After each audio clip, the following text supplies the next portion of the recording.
Regional election commissioner Lahore Nazir Abbas کا قصور میں انتخابی فہرستوں کی درستگی کے لیے قائم کیے گئے ڈسپلے سینٹروں کا دورہ کیا، شہریوں کو فراہم کی جانے والی سہولیات کا جائزہ لیا اور بہترین انتظامات پر ضلعی الیکشن کمشنر محمد جمیل کی کارکردگی کو سراہا۔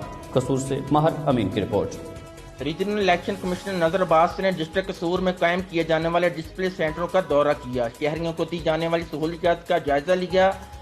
ریجنل الیکشن کمشنر نے تمام ڈسپلے سینٹروں پر بہترین انتظامات پر ضلعی الیکشن کمشنر محمد جمیل کی کارکردگی کو سراہا اور سٹاف کو ڈسپلے پر آنے والے شہریوں کی مکمل رہنمائی کی ہدایات جاری کی۔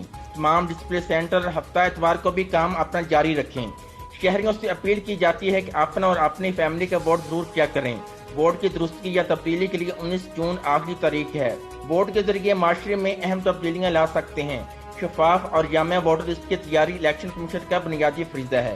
جی السلام علیکم، میں الیکشن کمیشن آف پاکستان کی ہدایات کے مطابق اپنے ڈویژن میں قائم کردہ ڈسپلے سینٹرز کے وزٹ پہ ہوں۔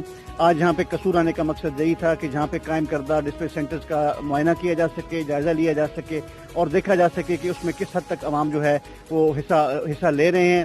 عوام سے درخواست ہے کہ وہ 8300 کے ذریعے اپنے ووٹ کی جانچ پڑتال کر کے اپنے ووٹ کی اگر درستی کی ضرورت ہے تو متعلقہ ڈسپلے سینٹرز پہ جا کے اپنے ووٹ کی درستی کروائیں۔ اگر نئے اندراج کی ضرورت ہے ووٹ کے تو متعلقہ فارم فل کر کے اپنے ووٹ کا اندراج کروائیں۔ شہری ڈسپلے سینٹر یا موبائل کے ذریعے 8300 پر اپنا شناختی کارڈ نمبر بھیج کر ووٹ کی تصدیق کر سکتے ہیں۔ مہر محمد امین، سٹی نیوز، قصور۔ ساہیوال میں